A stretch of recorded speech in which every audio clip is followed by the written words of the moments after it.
আজকে আলোচনা করতে চলেছি সর্বনাম পদ নিয়ে। পদ প্রকরণের এই সর্বনাম পদ বা 5টি পদই যে শুধুমাত্র ওয়েস্ট বেঙ্গল বোর্ডের নবম শ্রেণীর বাংলা ব্যাকরণের জন্য ডিটেলসে জানার দরকার তা কিন্তু নয়। অন্যান্য শ্রেণীতেও পদ প্রকরণ সিলেবাসের অন্তর্ভুক্ত থাকে ব্যাকরণে। তাছাড়া টেক্সট পোর্শনের হাতে কলমে পোর্শনে এমন কিছু ব্যাকরণের প্রশ্ন থাকে যেখানে কিন্তু সর্বনাম সম্পর্কে তোমাদের একটু ডিটেলস জানা আবশ্যক হয়ে পড়ে।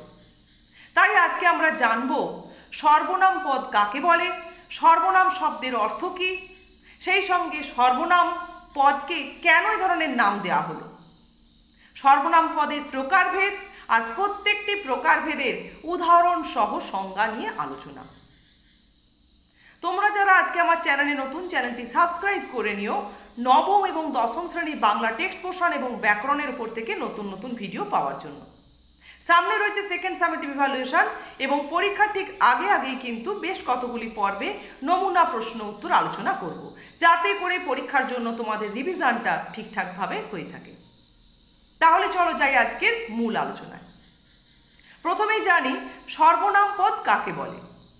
যে পদ বিশেষ্য পদের পরিবর্তে ব্যবহৃত হয় তাকে বলা হচ্ছে সর্বনাম পদ। আবারও বলছি, যে পদ বিশেষ্য পদের পরিবর্তে ব্যবহৃত হয় তাকে বলা হয় সর্বনাম পদ। যেমন আমি, তুমি, সে, এটা, ওটা, উভয়, সকলে, সবাই, কি, কে, এই ধরনের অসংখ্য সর্বনাম পদ রয়েছে। আসলে সর্বনামের যে ভাগগুলি রয়েছে প্রত্যেকটা ভাগের দৃষ্টান্তই আমরা সর্বনামের দৃষ্টান্তে উল্লেখ করতে পারি। এরপর জানব সর্বনাম শব্দের অর্থ কী। সর্বনাম শব্দের অর্থ হলো সকল প্রকার নাম। যেহেতু সর্বনাম শব্দের অর্থ সকল প্রকার নাম, তাই বিশেষ্য মানেই সকল প্রকার নাম, সমস্ত কিছুর নাম। তাই বিশেষ্য পদের যে পদের পরিবর্তে যে পদটি ব্যবহৃত হচ্ছে তাকেই কিন্তু সর্বনাম বলে অভিহিত করা হচ্ছে। তাহলে সর্বনাম পদের সর্বনাম এই নামটি হওয়ার কারণ এটাই। এরপরে চলো জানি আমরা সর্বনাম পদ কয় প্রকার। মূলত 8 প্রকার। ব্যক্তিবাচক বা পুরুষবাচক সর্বনাম 1 নম্বর। 2 নম্বরে রয়েছে সম্বন্ধবাচক বা সংযোগমূলক সর্বনাম। 3 নম্বরে আত্মবাচক সর্বনাম। 4 নম্বরে নির্দেশক সর্বনাম। নির্দেশক সর্বনামের 2টি ভাগ আছে, আমরা পরে দেখে নেব। 5 নম্বরে রয়েছে প্রশ্নবোধক সর্বনাম। 6 নম্বরে অনির্দেশক সর্বনাম। 7 নম্বরে ব্যতিহারিক সর্বনাম। 8 নম্বরে সাকল্যবাচক সর্বনাম। তাহলে এটা গেল সর্বনামের শ্রেণী বিভাগ। এরপরে চলো আমরা প্রথম যে ভাগ ব্যক্তিবাচক সর্বনাম বা পুরুষবাচক সর্বনামের আলোচনায় যাই। যে সর্বনাম পদ ব্যক্তি বা পুরুষের নামের পরিবর্তে ব্যবহৃত হয় তাকে বলা হচ্ছে ব্যক্তিবাচক বা পুরুষবাচক সর্বনাম। দেখো, এর কিন্তু আবার 3টি ভাগ রয়েছে। যেমন আমরা সেই ছোটবেলা থেকে পড়ে এসেছি এই জিনিসটা, উত্তম পুরুষের সর্বনাম, মধ্যম পুরুষের সর্বনাম এবং প্রথম পুরুষের সর্বনাম। তাহলে উত্তম পুরুষের সর্বনাম বলতে কি কি পাচ্ছি দেখো, দৃষ্টান্তে দেয়া আছে আমি, আমরা, আমার, মোর, মুই, আমাকে। আসলে এই সর্বনাম পদগুলির দ্বারা বক্তা নিজেকে বুঝিয়ে থাকে।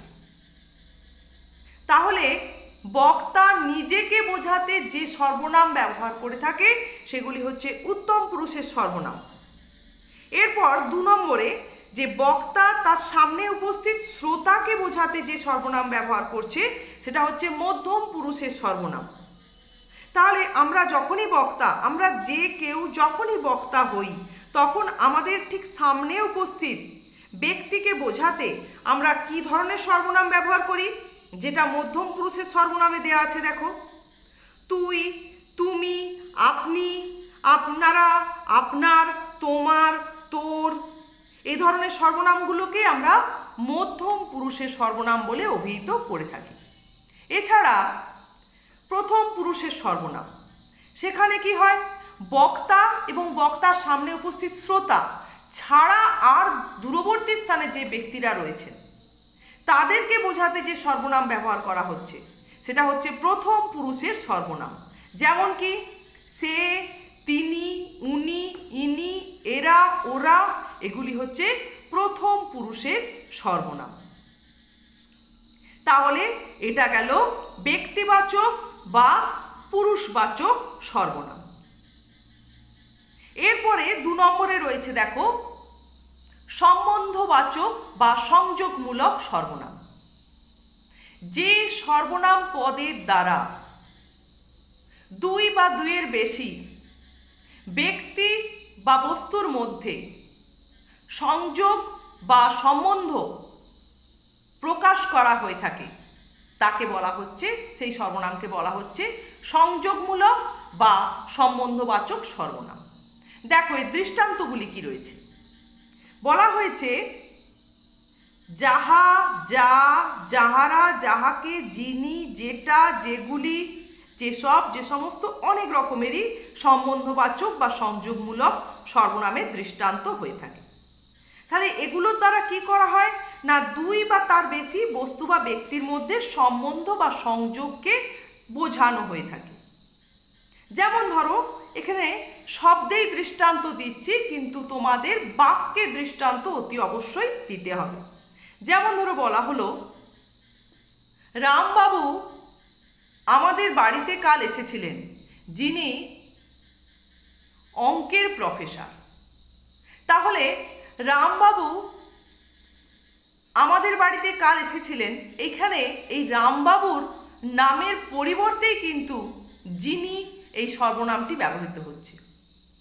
কিন্তু দেখো এখানে সংযোগ বা সম্বন্ধ স্থাপন করা হচ্ছে একটা বিষয়ের সঙ্গে আর একটা বিষয়, তাই এটা হয়ে গেছে সংযোগমূলক বা সম্বন্ধবাচক সর্বনাম।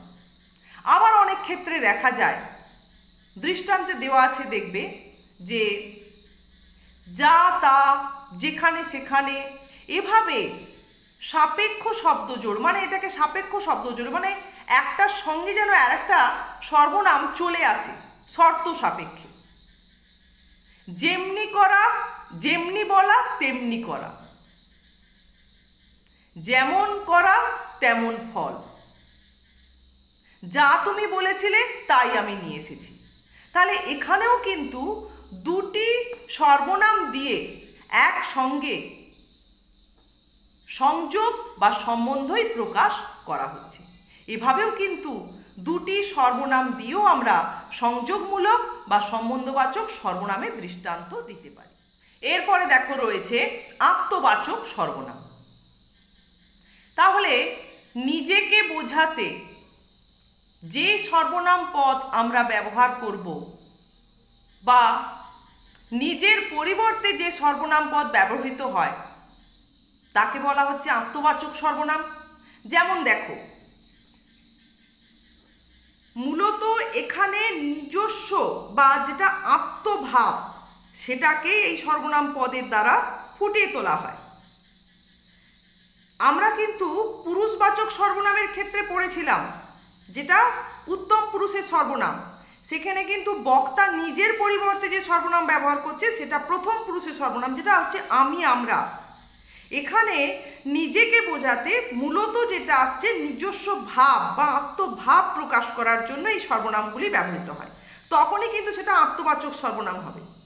যেমন আমিটা কিন্তু আত্মবাচক নয়, ওটা প্রথম পুরুষেরই সর্বনাম। কিন্তু আত্মবাচক সর্বনাম তাহলে কোনগুলি না স্বয়ং, আপনি, নিজ, নিজে, নিজে, নিজেকে, নিজেরে, এগুলি হচ্ছে আত্মবাচক সর্বনাম। যেমন কি না সভার সমস্ত সদস্যরা নিজ নিজ মত প্রকাশ করলেন, এই যে নিজ নিজ, এটা কিন্তু আত্মবাচক সর্বনাম। এর পরের ভাগ কি আছে দেখো, মূলত রয়েছে নির্দেশক সর্বনাম। এই নির্দেশক সর্বনামের বলেছিলাম যে 2টি ভাগ রয়েছে, একটি নৈকট্যবাচক আর একটি হচ্ছে দূরত্ববাচক। তাহলে নির্দেশকের দ্বারা কি বোঝানো হবে না কাছের বা দূরের ব্যক্তি বা বস্তুকে নির্দেশ করতে যে সর্বনাম পদ ব্যবহৃত হয় তাকে বলা হচ্ছে নির্দেশক সর্বনাম। দেখো দৃষ্টান্তগুলি। তাহলে নৈকট্যবাচক সর্বনামের মধ্যে কি আসবে? নিকটের ব্যক্তি বস্তুকে বোঝাতে আমরা কি সর্বনাম ব্যবহার করব?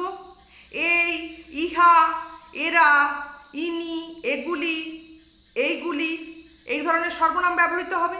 এবং দূরত্ববাচক সর্বনামের মধ্যে তাহলে কি আসবে? মানে যেটা দূরের ব্যক্তি বা বস্তুকে বোঝাতে বা নির্দেশ করতে যে সর্বনাম ব্যবহৃত হয়, ওই, ওটা, উনি, সে, উহা।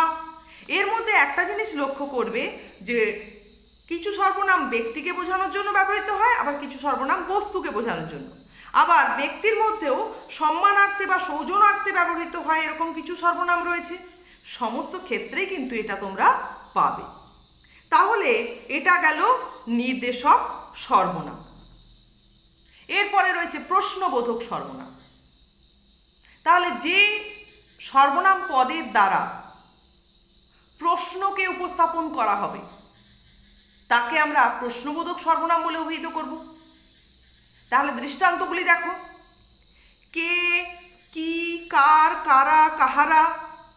আবার অনেক ক্ষেত্রে এই প্রশ্নবোধক সর্বনামকে দুবার ব্যবহার করে, মানে দ্বিতীয় প্রয়োগ করেও একের বেশি বা ব্যক্তি বস্তুকে আমরা বুঝতে চাই বা জানতে চাই। যেমন দেখো, আমি বললাম কে যাবে এসো, এখানে কেটা হচ্ছে প্রশ্নবোধক সর্বনাম। আবার বললাম কে কে যাবে এসো, এটাও কিন্তু এই কে কে দ্বিতীয় ব্যবহার, এটাও কিন্তু প্রশ্নবোধক সর্বনামের মধ্যে পড়বে। এরপরের ভাগের মধ্যে আমরা পাবো অনির্দেশক সর্বনাম। অনির্দেশক বলতে কি না, কোনো ব্যক্তি বা বস্তুকে এখানে নির্দিষ্ট করে চিহ্নিত করা হবে না। অর্থাৎ অনির্দিষ্ট ব্যক্তি বা বস্তু যে সর্বনাম পদের দ্বারা চিহ্নিত করা হয় বা তুলে ধরা হয় তাকে বলা হচ্ছে অনির্দেশক সর্বনাম। দৃষ্টান্তে দেখো আছে কেহ, কেউ। আবার দেখো এই অনির্দেশক সর্বনামেরও একটা বিশেষ ব্যাপার রয়েছে। অনির্দেশক সর্বনাম সময় সময় কি করে না, বিশেষণ সর্বনাম বা অব্যয় পদের সঙ্গে যুক্ত হয়ে যৌগিক বা মিশ্র অনির্দেশক সর্বনাম গঠন করে ফেলে।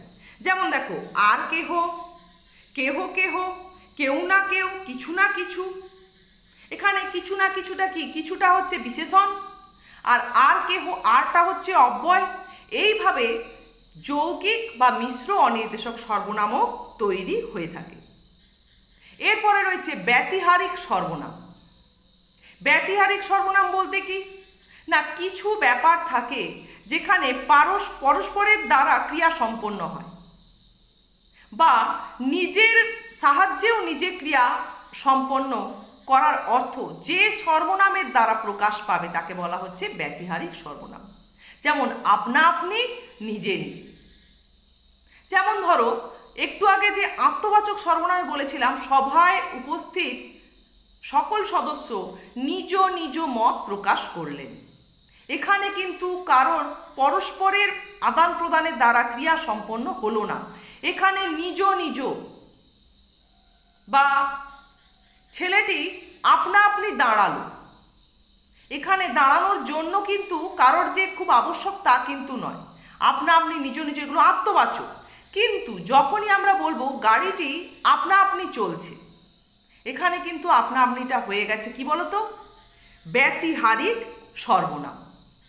বা একটি দৃষ্টান্ত তোমরা সমস্ত বই পাও, সেই সাদা গাইয়ের গাঢ় দুধের মতো যে সুধা শ্বেত প্রস্তরের ওপর ঝরতে থাকলো আপনা আপনি।